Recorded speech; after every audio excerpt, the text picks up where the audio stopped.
আসলে আমরা সোনালী হাঁসের পণ্য পরে আসার কারণ হচ্ছে পাট শূন্য। দেশের যে পরিস্থিতি হচ্ছে, সোনালী হাঁস দেশ থেকে চলে যাচ্ছে।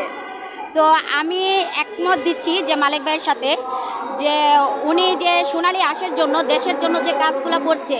তো আমাদের মতন অনেক নারীরা আসে যে তারা সোনালী হাঁস যে শাড়ি, এই যে আমি যে একটা শাড়ি পরে আছি, তো ও আমার কথা হচ্ছে জানি আমাকে দেখে আরও 10 জন তারা শিখে সোনালী হাঁসের পণ্য জানি পরে দেশে বিদেশে জানি সোনালী হাঁসের একটা পণ্য তৈরি হয় এবং কুটির শিল্পীর একটা জানি নতুন একটা ইয়া হয়, যে মানুষ জানি বলতে পারে যে সোনালী হাঁসের মধ্যে সুন্দর করে কারুকাজ করে দেশে বিদেশে করে মানুষ জানি মানে দুমুঠো দুটো ভাত খেতে পারে।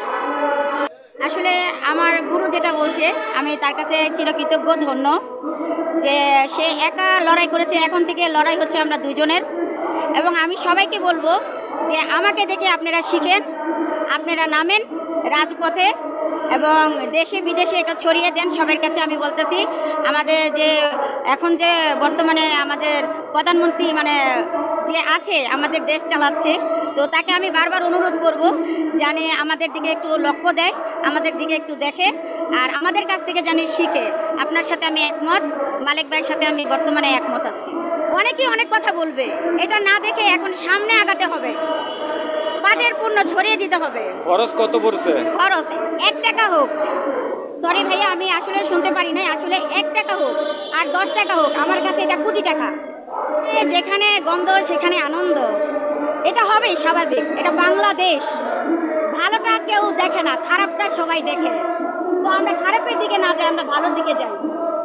জনগণের কাছে আমি একটাই কথা বলবো, যেটা হচ্ছে মালিক ভাই বর্তমানে যেটা বলেছে, তো আমার কথা একটাই, সবাই পাটের পণ্য তৈরি করেন, দেশকে আগিয়ে নেন, পলিথিন বর্জন করেন, দেশকে সুন্দর রাখেন, এটাই আমার দিচ্ছি। আসসালামু আলাইকুম, আমার নাম সুমা আক্তার, আমার বাড়ি হচ্ছে দেশের বাড়ি নরসিংদী, আমি থাকি টঙ্গীপুর বাজারে।